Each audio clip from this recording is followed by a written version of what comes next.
9월 암송 말씀은 우리가 조금 전에 외웠지만 로마서 11장 36절 3반절 말씀이죠. 모든 것들이 주로부터 시작되고 주로 말미암고 주님으로 끝난다 라고 하는 말씀인 거죠. 우리는 이 말씀을 단순히 이 말씀만 본 것이 아니라 이 말씀이 어떻게 시작됐는지를 살펴봤어요. 로마서 1장부터 11장까지의 내용들을 정리하고 그리고 그 속에서 하나님을 찬양하는 본문이 우리가 지난주 봤던 본문인 거죠. 바울이 왜 하나님을 찬양했죠? 찬양해야 될 것들은 너무나 많지만 우리가 지난주에 정말로 깊습니다. 하나님은 정말로 깊습니다 라고 말했던 부분은 하나님의 지혜와 지식의 풍성함이 너무너무 깊다는 거예요. 인간의 머리로 헤아릴 수 없을 만큼 너무너무 깊다는 거죠. 그 은혜를 바울은 깨닫고 그 은혜를 찬양하는 것 속에 우리가 외웠던 36절 말씀까지 나타나게 되는 겁니다. 어떻게 하나님의 지혜와 그리고 지식의 풍성함이 무엇인지 깨달으며 살아가고 계십니까? 정말로 깨달으며 살아가기를 소망합니다. 그런데 왜 이렇게 우리가 주님을 찬양하는 찬양의 제목인 하나님의 지혜와 지식의 풍성함을 자랑하지 못하냐? 왜 이것들이 우리의 기쁨이 되지 못하고 왜 이것들이 우리에게 찬양의 제목이 되지 못하냐? 바로 우리의 알량한 지혜, 우리의 알량한 지식 때문에 그런 거죠.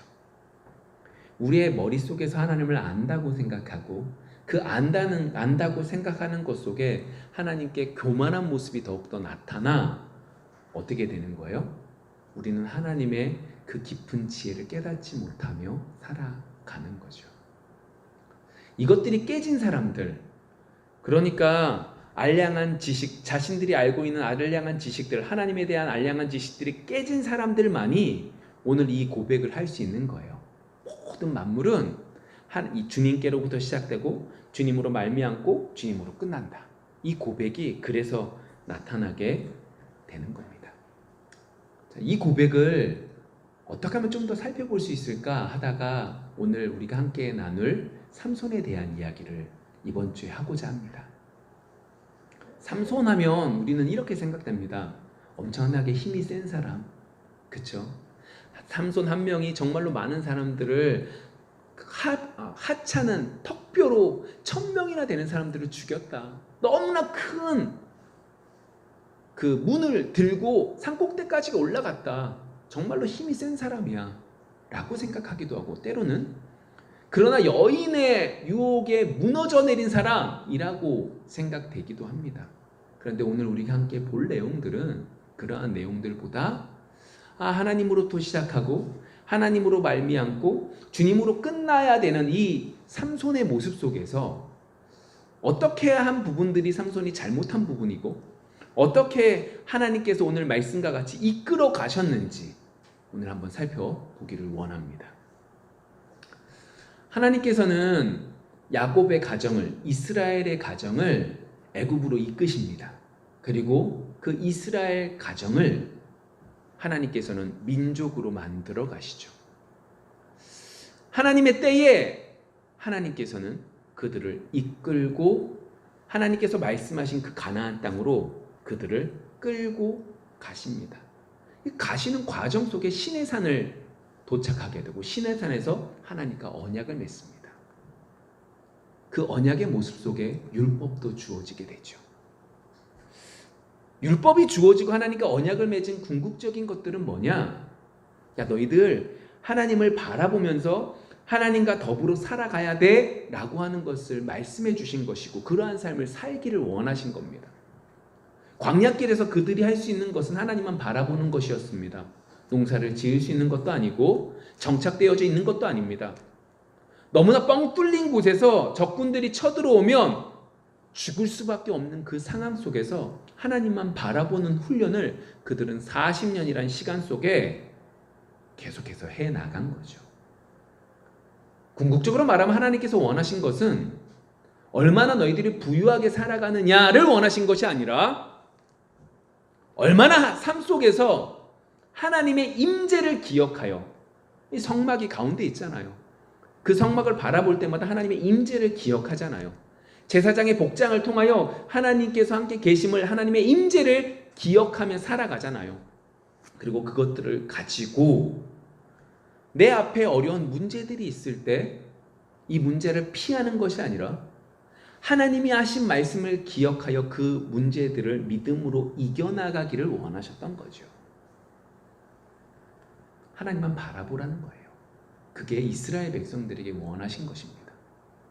이거 이스라엘 백성들뿐만 아니라 우리에게도 동일하게 적용됩니다. 하나님이 우리에게 원하시는 건 얼마나 성공했느냐를 원하지 않으십니다. 하나님, 제가요 이 나라에서, 이 세상에 살면서 너무나 많은 일들을, 업적들을 이루었습니다. 세상에서 하나님의 이름을 드높였습니다. 정말로 교회 안에서도 많은 일들을 감당했습니다. 내가 정말로 열심히 헌신함으로 많은 것들을 세웠고 많은 영혼들을 살렸습니다 라고 하는 나의 성공을 하나님께서 기뻐하시는 것이 아니라, 얼마나 나와 동행했으며 얼마나 하나님의 말씀대로 살아가려고 몸부림쳤느냐. 정확하게 말할까요? 얼마나 하나님 앞에 납작 엎드렸느냐 라고 하는 것들을 보고 계시는 거죠. 우리에게 이 은혜가 넘치기를 원합니다. 상황이 좋을 땐 하나님을 두려워함으로, 상황이 안 좋을 땐 주님의 은혜를 기대하며 몸부림치며 소망을 품으며 살아갈 수 있는 우리 모두가 되어지기를 원합니다. 다시금 이제 본문으로 돌아갈게요. 하나님께서 분명히 출애굽할 때 이스라엘 백성들에게 요구한 것은 그거였습니다. 하나님과 동행하며 하나님의 뜻대로 살아가는 것. 아담과 하와에게 처음 에덴 동산에서 원하셨던 그 모습인 거죠. 그런데 이스라엘 백성들이 가나안 땅에 정착한 이후에 하나님의 뜻대로 살았을까요? 살지 않았을까요? 살지 않습니다. 그들이 눈에 보이는 것을 쫓았기 때문에 살지 않습니다. 다른 문제가 아닙니다. 눈에 보이는 것들만 쫓았기 때문에 살지 않은 거죠. 왜요? 눈에 보이는 것이, 하나님을 믿는 것이 다른 신을 믿는 것보다 못하다고 여기니까 안 믿는 거죠. 안 믿다 보니까, 하나님을 떠나 살다 보니까 결국 괴로움을 겪게 됩니다. 당연한 결과로 그들은 괴로움을 당하게 되죠. 그 괴로움 속에서 우리라면 그냥 둡니다. 그런데 하나님께서는 어떻게 하시죠? 회개하는 자들에게 은혜를 베풀어 주십니다. 그 은혜가 뭐예요? 사사입니다. 하나님께서는 그 은혜로 사사를 세우시죠. 너무너무 어려운 사건들이 터집니다. 그 어려운 사건들이 터졌을 때 하나님께서는 사사를 성령의 역사하심으로, 하나님의 영으로 그들을 세우십니다. 그럼 이 말은 이 말이죠. 사사들은 자기가 원해서 그 일들을 감당하는 것이 아닙니다. 이게 어떻게 그럴 수 있습니까? 아니요. 이게 정말로 중요합니다. 내가 하려고 하는 것과 하나님이 시키셔서 하는 것은 전혀 다릅니다. 내가 하려고 하는 것 속엔 인간의 죄악의 모습 속에 나라는 것이 더 드러나, 정말로 하나님이 이 사람에게 원하는 것을 그는 이루지 못하는 일들이 더 많기 때문에 그러한 자들을 사용하시는 것이 아니라, 설사 그러한 마음이 있다 할지라도 그 마음을 낮추셔서 사용하시는 것이지, 내가 하려고 하는 사람을 사용하지 않고 하나님께서 선택한 사람들을 하나님은 사용하시죠. 그것이 사사입니다. 그래서 사사의 모습들을 보시면 특별하게 괴로움을 겪을 때 하나님께서 강력하게 역사하십니다. 때로는 여인에게, 때로는 아픈 사람에게, 때로는 연약한 사람들을 들어서 그를 통하여 하나님이 하나님 되심을 보여주시는 거죠. 근데 그러한 사람들 가운데 오늘 말씀 속에 나오고 있는 이 삼손은 더욱더 특별한 사람입니다. 왜 그렇죠? 그는 태어날 때부터 하나님께서 간섭하셨거든요. 사사기서 13장을 살펴보시면 이제 삼손이 태어나는 장면들이 나타나는데, 여호와의 사자가 삼손의 부모에게 나타나 아이가 태어날 것인데 그 아이를 나실인으로 삼으라고 말씀하고 계십니다. 나실인으로 키우라는 겁니다. 구별된 자로 키우라는 겁니다. 구별된 자니까 독주나 포도주 마시지 말고 시체를 만지지 말고 머리털을 자르지 말라. 너 온전히 하나님께 드려진 삶을 살아라. 자신이 결단하는 게 나실인인데 그게 아니라 하나님의 사자가, 여호와의 사자가 그의 부모에게 나타나 그 너희들의 자녀를 그렇게 키우라고 말씀하셨습니다. 와, 정말로 우리도 주로 말미암아 지금까지 우리가 이 자리까지 왔는데 삼손은 태어날 때부터 그렇게 태어난 사람이라는 거죠. 더 나아가서 볼까요? 13장에서 쭉 보시면 삼손이 여러 일들을 벌입니다. 근데 벌일 때마다 뭐라고 표현하냐? 여호와의 영이 그를 움직였다. 무슨 일이 있을 때도 여호와께로부터 나왔다. 여호와의 영이 갑자기 임하셨다 라고 말하면서 모든 과정들 속에서도 어떻게 해요? 하나님께서, 주님께서 그 모든 것들을 인도하시는, 주님으로 말미암고 라고 하는 말씀이 그대로 이루어지는 거죠. 그런데 주님께로 돌아가는 그 부분들 속에서 어떻습니까? 분명히 시작도 하나님으로부터, 과정도 하나님으로부터예요. 근데 마지막 이 끝은 썩 좋지 않은 결과가 주어졌다는 거죠. 왜 이럴까요?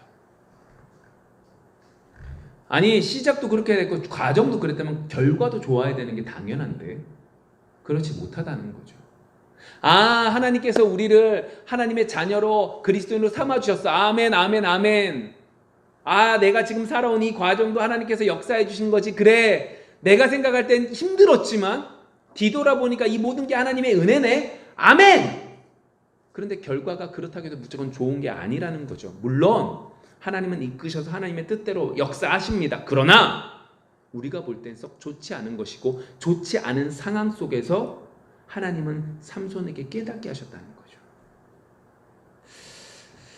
이 부분에 있어서 김서택 목사님이라고 하는 분이 이제 말씀하신 부분들은 이걸 어떻게 푸느냐 이렇게 바라보더라고요. 정말로 동의가 되고 마음에 와 닿았는데, 여러분 보세요. 삼손이 우리가 알고 있는 많은 역사들을 이룹니다. 흔히 옛날 이야기하면 성경 이야기들 중에 삼손 얘기가 참 재밌죠.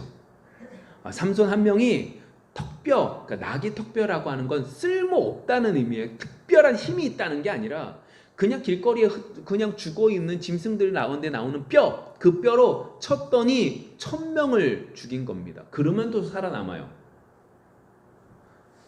성벽에 문짝을 들고 헤브론에 있는 어느 언덕, 산 꼭대기까지 올라갑니다.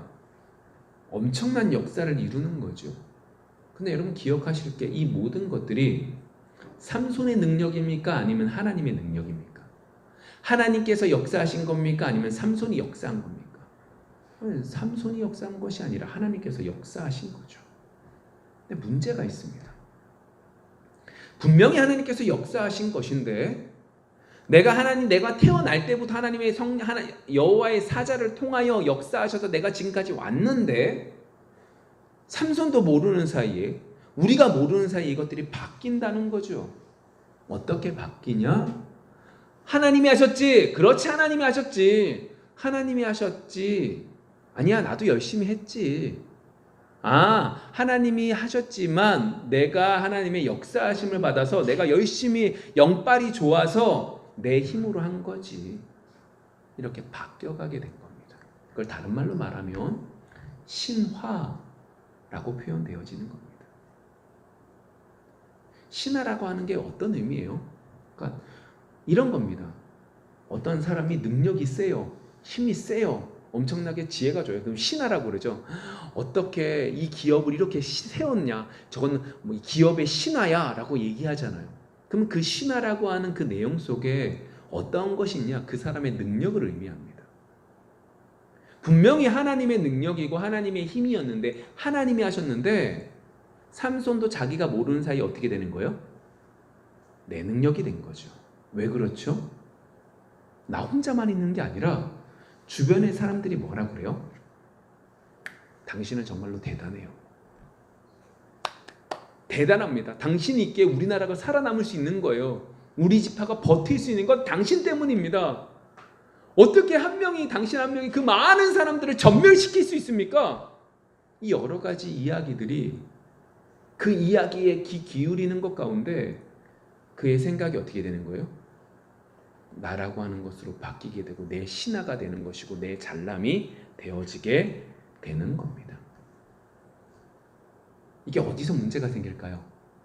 그냥 살아갈 때 자기 스스로 자기 잘난 맛에 살아간다 칩시다. 문제는 어디서 튀어나와요? 약한 부분 속에서 튀어나옵니다.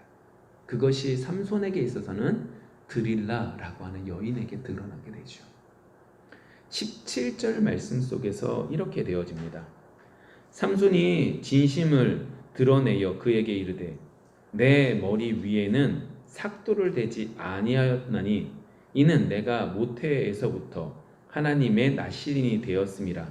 만일 내 머리가 밀리면 내 힘이 내게서 떠나고 나는 약해져서 다른 사람과 같으리라 하니라. 오늘 이 말씀이 100% 맞은 것도 아니고 100% 틀린 것도 아닙니다. 마귀가 이렇게 우리를 속이죠. 마귀는 우리에게 100% 잘못된 말을 하지 않습니다. 99가지 정답과 한 가지 잘못된 것들을 말해주죠. 오늘 이 말씀 속에서 어떤 부분이 맞고 어느 부분이 틀린 거죠? 삼손에게 있어서 힘의 근원은 어디죠? 하나님입니다. 근데 삼손은 지금 힘의 근원을 어디로부터 보죠? 머리털에서 봅니다. 왜요? 자신은 태어날 때부터 구별된 자로서 나시린의 특징 가운데 3가지가 있는데 독주, 포도주를 마시지 말아라. 열매까지 아무것도 먹지 말아라. 2번째, 시체를 만지지 말아라. 3번째, 머리에 삭도를 대지 말아라 라고 하는 것이 있었습니다. 이 3가지의 의미는 구별된 자의 삶을 살아가라는 거죠. 그런데 삼손은 이것을 오해하고 생각합니다. 아니, 더 정확하게 말할까요? 자신이 이렇게 잘날 수 있었던 것은, 자신이 이렇게 힘이 있을 수 있었던 것은 어디서부터 시작됐다 진짜 생각했냐? 머리털에서부터 됐다라고 생각하는 거죠. 내가 지금 하고 있는 이 모든 일들이 잘 되는 건 하나님의 은혜가 아니라 내가 열심히 교회 다녔기 때문이라고 생각한다는 겁니다. 내가 지금 이렇게 내 일들이 이렇게 잘 진행되는 건 내가 열심히 기도했기 때문이라고 생각한다는 겁니다. 하나님의 도우심이 아니라 기도했다라고 하는 그 내 행위 때문에 그렇다는 거죠. 마치 삼손에게 있어서 지금까지의 머리털 한 번도 자르지 않아서 긴 머리털, 이 머리털이 뭐가 되는 거예요? 나에게 힘의 근원이라고 잘못 생각하고 있다라고 하는 거죠. 생각해 보세요. 다른 것들은 포도주나 시체는 그러니까 만졌다 할지라도 보이지 않지만 뭐는 보여요? 머리털은 확실하게 보이거든요. 다른 사람들보다 월등히 더 길고 월등히 더 아름다운 머리털. 내가 힘이 있는데 나의 힘은 여기서 나는 거야 라고 잘못된 생각들을 하고 있는 거죠. 그래서 이 여인 앞에서 이 잘못된 신화가 확실히 무너집니다. 그 잘못된 지식을, 나는 머리털 자르면 모두 다 힘이 없어져 라고 하는 이 잘못된 지식을 누구에게 알려주는 거예요? 드릴라에게 알려주는 겁니다. 나에게 주어진 이 힘이 하나님으로부터 시작되었음을 분명히 알았다면 이 얘기를 함부로 다른 사람들에게 할 수 없습니다. 아니, 한다 할지라도 이건 비밀이 아니라 하나님이 주신 거야 라고 하나님을 나타내는 거죠. 왜요? 하나님 거니까요. 하나님 거니까 함부로 할 수 없는 것이고 하나님 거니까 하나님의 이름을 찬양할 수밖에 없는 거죠. 그런데 삼손은 그게 아닙니다. 내 힘의 근원은 머리털이라고 생각을 하고 이 머리털을 비밀로 숨기고 있는 걸 여인이 하도 괴롭게 하고, 여인이 나를 내가 이걸 말하지 않으면 이 여인이 나를 떠날까봐 이 여인에게 자신이 생각하는 그 비밀을 알려주고 있는 거죠. 여러분, 우리가 생각하는 하나님의 것을 내 것으로 바꾸는 그 신화는 죄 앞에서 철저히 무너집니다. 평소에는 괜찮다니까요. 그냥 아무것도 아닌 것 같아요. 아무 일 없는 것 같아요. 근데 내가 연약함 가운데 죄의 문제가 딱 도래하면 죄 앞에 철저히 무너지는 게 우리의 신화라고 하는 부분들이죠. 그렇다면 우리가 여기서 배울 수 있는 것이 한 가지가 있습니다. 그게 뭘까요? 이것과 정반대되어지는 모습들. 다시 말하면 내가 한 것이다 라고 생각하는 것이 아니라 온전히 하나님께서 하셨습니다. 하나님이 이것의 주인입니다. 하나님이 이 모든 역사를 이루셨습니다 라고 하는 생각이 우리 속에 온전히 있어야만 되는 거죠. 그 은혜가 우리 속에 있어지기를 소망합니다. 그런데 그 속에서 유념해 보여야 될 게 뭐예요? 다른 사람들의 얘기요. 좀 바뀐 것 같아. 야, 예수 믿으니까 너 진짜 달라졌다. 집사님, 정말로 거룩하신 것 같아요. 그런 얘기에 현혹되지 마십시오. 사람의 칭찬이 우리를 하나님에서부터 내가 주인인 것으로 바꾸는 경우들이 너무나 많습니다.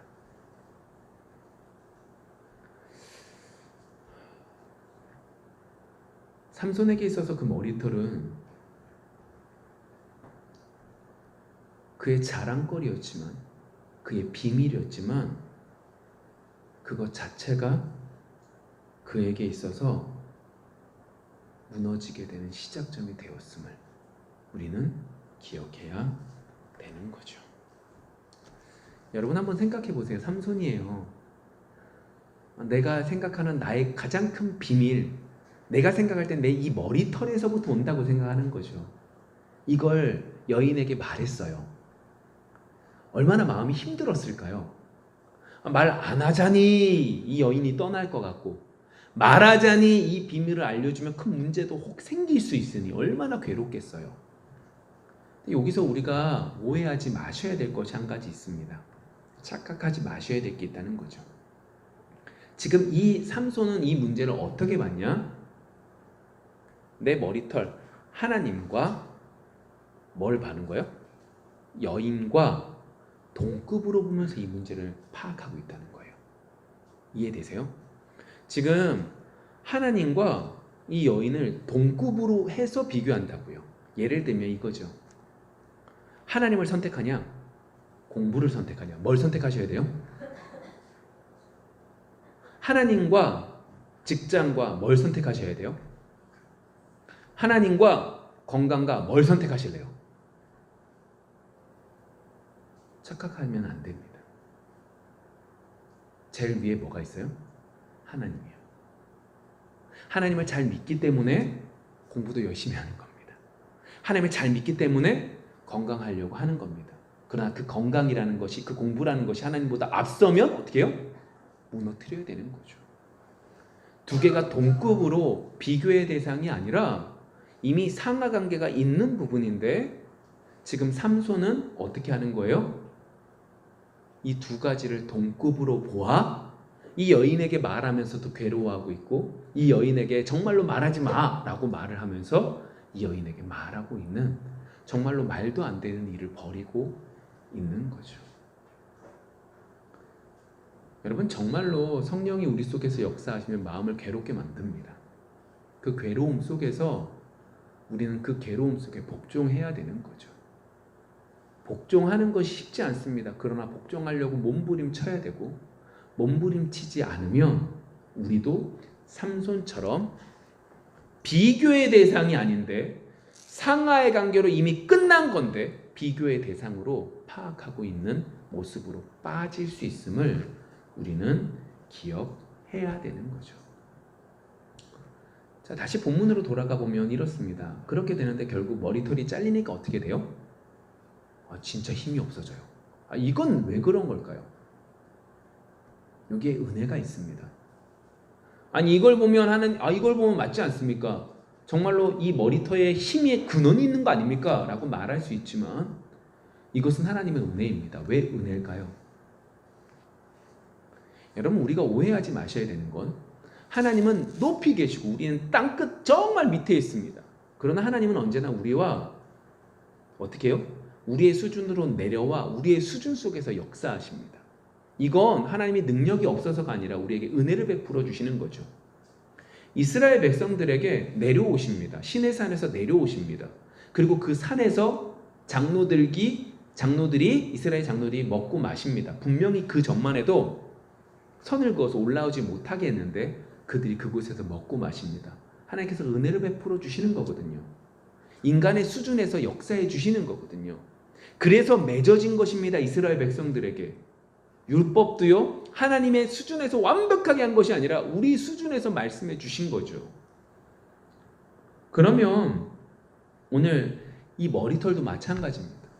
이 머리털 자체에 힘이 있는 것이 아니라 하나님께서 지금 마지노선으로 마지막으로 어떻게 하는 거예요? 은혜를 베풀어 주시는 선을 어디로 두신 거예요? 머리카락으로 두신 겁니다. 왜요? 이미 이전에 시체 만졌거든요. 이미 이전에 잔치 벌일 때마다 술 정말 맛있게 먹었거든요. 술도 포도주도 먹고 시체도 이미 마셨는데 마지막 남아있는 거에 뭐밖에 없는 거예요? 그가 생각하는 그 상징물인, 그가 생각하는 힘의 근원이라고 생각하는 그 머리털조차도 어떻게 되는 거예요? 없어져 버리면 정말로 하나님 앞에 하나님께서는 정말로 그 모든 것들을 떠나게 되는 마지노선이 된 것이고 거기서 끊어진 거죠.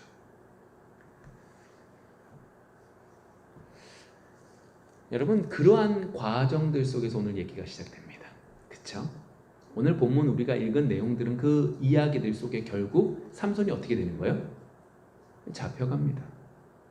분명히 지금까지 여호와 주로 말미암고 주로 시작됐고 주로 말미암아서 그 모든 과정들이 하나님과 더불어 살아가는데 그 과정 속에 그가 무너지게 된 것은 하나님이 나로 바뀌게 되는 그 신화라고 하는 것 때문인데, 그 신화에 오늘 말했던 것은 다른 사람들의 얘기를 통하여 자신의 교만함이 더욱더 드러나 무너지게 된 건데, 그 결과가 결국 노예로 들어가 눈이 뽑히고 그리고 어떻게 해요? 물매를 돌리는 정말로 하찮은 자로 강등되어지게 되는 모습이 드러나게 됩니다. 심지어 이 모습 누가 하는 거예요? 원래? 짐승이 하는 거예요. 그래서 물레를 돌릴 때 그 곡식들을 빻을 때 소의 입을 막는 잎사귀를 어떻게 해요? 빼라고 말하잖아요. 먹으면서 일하는 자에 먹으면서 일하라고, 먹으면서 짐승이 돌라고. 근데 그 일을 지금 누가 하고 있는 거예요? 삼손이 하고 있습니다. 자, 이건 삼손의 입장이에요. 블레셋의 입장을 한번 볼까요? 블레셋은 원래 도시국가예요. 그러니까 도시들로 되어져 있는 5도시가 합쳐져 있는 공동체가 블레셋이라고 하는 나라인 거죠. 그래서 그들은 항상 같이 함께 모여서 싸우고 함께 모여서 제사를 지내고 했던 거예요. 근데 이 블레셋에 있어서 가장 많이 힘들게 했던 사람이 누구냐? 이 삼손이라는 사람인 거예요. 단지파가 블레셋 사람들 땅 바로 위거든요. 그러다 보니까 언제나 부딪혀요. 툭 하면 얘가 내려와요. 안 내려오면 좋겠는데 내려와서 꼭 발단을 빌미를 만들고 그 빌미 때문에 화를 내면 왜 화내냐고 또 때려요. 삼손이. 너무너무 화가 나는 거예요. 근데 그 삼손이 잡혔어요. 짐승처럼 물매를 돌리고 있어요. 눈이 뽑혔어요. 너무너무 기쁜 거죠. 그래서 그들이 모여서 즐거움을 나누게 됩니다. 어느 정도냐? 남녀가 3,000명이나 되는 많은 사람들이 모인 거예요. 그러니까 생각을 해보세요. 신전 안에 3,000명이 모였어요. 지금도 3,000명이 함께 모일 수 있는 건물은 큰데 그 시대에 너무나 큰 사람들이, 너무나 많은 사람들이 모인 그곳에 모여서 삼손을 조롱하고 있는 거죠. 별거 아니라는 거예요. 그렇지 않아요? 그렇게 힘이 있다고 했지만 지금 우리의 신전에 나와서 눈이 뽑히고 조롱을 당하는 인간이 됐다라고 하는 거예요. 여러분, 삼손이 그 블레셋 사람들이 오해하고 있는 게 있습니다. 왜 삼손이 이렇게 된 거죠? 삼손이 죄져서예요. 블레셋이 잘해서예요? 아니요. 이전에도 몇 번 잡으려고 했다가 못 잡았거든요. 아니 더 많은 군인들이 와서 공격을 했지만 못 잡았거든요. 한 여인에게 혹시나 해서 부탁을 했는데 그것이 잘 뒷불로 잘 맞은 건데 그들은 생각하는 거예요. 우리 신이 도와줘서 우리가 잘해서 이 블레셋의 원수인 삼손을 잡았구나. 삼손은 그게 아니에요. 삼손이 지금 이렇게 된 이유는 딱 한 가지죠. 자기 죄 때문이에요. 교만했기 때문이에요. 하나님을 찬양하고 하나님께 납작 엎드린 자가 아닌 내가 잘났다고 내가 신하라고 얘기하는 인간이 돼버린 그 삼손을 하나님은 징계하시는 거죠. 자, 그러한 과정 속에 오늘 말씀이 시작됩니다. 28절. 삼손이 여호와께 부르짖어 이르되 주 여호와여 구하옵나니 나를 생각하옵소서. 하나님이여 구하옵나니 이번만 나를 강하게 하사 나의 두 눈을 뺀 블레셋 사람에게 원수를 단번에 갚게 하옵소서 하고. 여러분 여기서 이제 두 눈을 뺐다라고 말하는 것을 단순하게 개인적인 원수를 갚는 차원에서 보시면 안 돼요. 이미 여러분들 삼손 사사기서 13장부터 읽어보시면 삼손의 마음은 어떤 마음이 있었느냐? 어떻게 하면 블레셋을 칠까라고 하는 하나님이 주시는 마음이 있었던 사람이에요. 그러니까 그가 자꾸 블레셋 동네에 갔던 이유는 어떤 빌미를 만들어 내가 이 블레셋 사람들을 쳐부수리라 라고 하는 생각들이 그의 마음속에 있었다라고 하는 건 분명하죠. 지금 이 두 눈이 뽑힌 것, 그래 내 원수이기도 해요. 그렇지만 이 마음은 단순히 이러한 부분을 넘어가는 거예요. 왜요? 지금 내가 잘못해서 누구의 이름이 더럽혀지는 거예요? 하나님의 이름이에요. 내가 생각해보면 내 시작도 하나님께서 하셨거든요. 여호와의 사자가 나타나서 나신으로 케우를 했어요. 내가 태어날 때부터 나신으로 태어나서 열심히 그것들을 지켜갔어요. 근데 여러분 한 가지 생각을 해볼까요? 삼손이 나시린인데 이 나시린이로 태어나서 일생 동안 살아가면서 시체를 은연중에 잘못해서 만질 수 있을까요? 없을까요? 있어요. 포도주를 먹을 수 있을까요? 없을까요? 여러분 어릴 때나 이럴 때 병이 있어요. 그 주전자에 잘못해서 주전자가 물인 줄 알고 벌컥 마셨는데 뭐 막걸리일 수도 있고 술인 경우들이 있어서 막 해롱해롱 거린 적들이 있을 수 있잖아요. 그러면 그러한 실수들을 할 때는 태어날 때부터 나시린인 이 삼손은 무너지는데 그럼 어떻게 되는 거예요? 여러분 그래서 우리가 얼마 전에 하루에 한 장씩 읽는 말씀 속에 보셨지만 민수기서 6장에서는 정결례법이 있어요. 다시 말하면 나시린인데 이 나시린의 법들을 지키지 못할 때 어떻게 해야 될지가 나타나요. 어떻게 해야 되냐? 제사도 해야 되는데 머리털을 밀어야 돼요. 그러면 어떻게 되는 거예요? 다시금 회복되어지는 거예요. 그래서 다시 나시린을 다시 시작하게 되는 거거든요. 그렇게 함으로 자신의 죄들을 용서를 구하는 것들을 이미 하나님께서 말씀해 주셨어요. 근데 한 번도 삼손은 그런 적이 없어요. 그래서 삼손에게 있어서 자랑거리가 뭐예요? 긴 머리털인 거예요. 분명히 잘못했잖아요. 성경 기록상으로 따져도 사자의 죽은 시체도 만졌고 독주도 술도 쉼없이 마셨던 것처럼 보여져요. 맨날 잔치 가는데 술 빠져서 어떻게 놀았겠어요? 그런데 그는 그런 적이 없어요. 삼손은 눈이 뽑히고 그 괴로운 상황 속에서 그 모든 것들이 생각날 거예요. 내가 하나님 앞에 올바로 서지 못했구나. 나로 인해 여호와의 이름이 더럽혀지는구나. 그래서 이렇게 기도하는 거예요. 한 번만, 단 한 번만 힘 좀 주세요. 하나님의 거룩한 이름이 저 때문에 무너지지 않게 해주세요 라고 얘기하죠. 그리고 29절 30절 삼손이 집을 버틴 두 기둥 가운데 하나는 왼손으로 하나는 오른손으로 껴 의지하고 삼손이 이르되 블레셋 사람과 함께 죽기를 원하노라 하고 힘을 다하여 몸을 굽힘에 그 집이 곧 무너져 그 안에 있는 모든 방백들과 온 백성에게 덮이니 삼손이 죽을 때에 죽인 자가 살았을 때에 죽인 자보다 더욱 많았더라. 삼손이 이렇게 말합니다. 블레셋 사람과 함께 죽기를 원하노라. 여러분 이건 이렇게 보시면 돼요. 자살하려고 한 게 아니라 이순신이 했던 되게 유명한 말 중에 한 가지가 이 말이 있죠. 사즉생, 생즉사. 죽고자 하면 살고 살고자 하면 죽는다. 이 말은 이순신이 어떻게 해요? 내가 너희들 죽어라, 죽을 힘을 다해서 싸워 라고 하면 그렇게 말만 하면 된다는 게 아니라 진짜 죽을 각오로 나가야지만 어떻게 해요? 이길 수 있다. 그 말인 거잖아요. 지금 삼손의 입장에서는 그겁니다. 그래 나는 살고 얘는 다 죽여야지가 아니라 정말로 마지막 싸움을 싸워가는 거죠. 마지막으로 잘 보세요. 하나님이 삼손에게 말씀하셨던 목적하셨던 게 뭔지 아세요? 블레셋 사람들을 부시는 거예요. 그게 삼손이 하나님께서 허락해 주신 목적인 거죠. 그의 삶의 목표인 거예요. 근데 그걸 아무 힘이 없다고 여겨지는 이때에 이 마지막 때 삼손은 이루는 거예요. 누가 하신 거예요?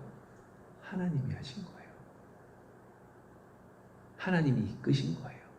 그러나 그 과정 속에 삼손의 죄악의 모습으로 어려움을 겪는 것은 당연한 거죠. 그리고 그 결과가 살았을 때보다 죽었을 때 죽은 사람이 더 많다라고 말하는 기적의 역사를 맛보게 되는 겁니다. 맞습니다.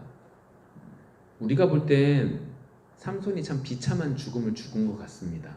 그러나 하나님께서는 삼손을 이끄셨죠.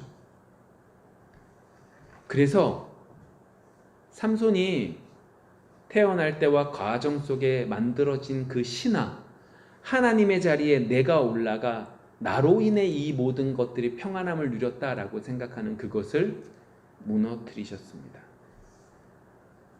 내가 무엇을 할 수 있다라고 느껴지는 것이 아니라 하나님께서 하심을 보게 하신 거죠. 그래서 삼손의 결론은 세상 사람들이 겪는 결론과 전혀 다른 큰 역사를 이루는 결론으로 마무리가 되어지는 겁니다. 여러분들에게 있어서 얄팍한 지식으로 만들어진 신화는 무엇입니까? 내가 기도하면 다 이루어져. 금식하면 다 이루어져. 하나님 잘 섬기면 하나님 무조건 복 주셔. 여러분 우리가 만든 그 신화 무너뜨려야 됩니다. 하나님의 은혜 때문에 우리가 하루하루 살아가는 것이지 내가 무엇인가를 잘해서 주어지는 것이 아닙니다. 그래서 아까 전에 말씀드렸잖아요. 하나님의 일은 내가 하려고 하는 사람을 사용하는 것이 아니라 하나님이 선택한 자를 사용하신다고. 그리고 그것들이 우리가 볼 땐 저 사람은 큰 일을 했고 우리는 작은 일을 했다가 아니라 하나님 앞에 자신에게 맡겨진 귀한 일들을 감당하는 것으로 대변되어지는 것입니다. 이번 한 주 하나님이 하신 일들을 도둑질한 것들이 무엇이 있는지 뒤돌아보는 귀한 한 주가 되어지기를 원합니다. 그래서 이번 한 주 철저히 우리의 죄악의 모습들을 볼 수 있기를 소망합니다. 기도하겠습니다.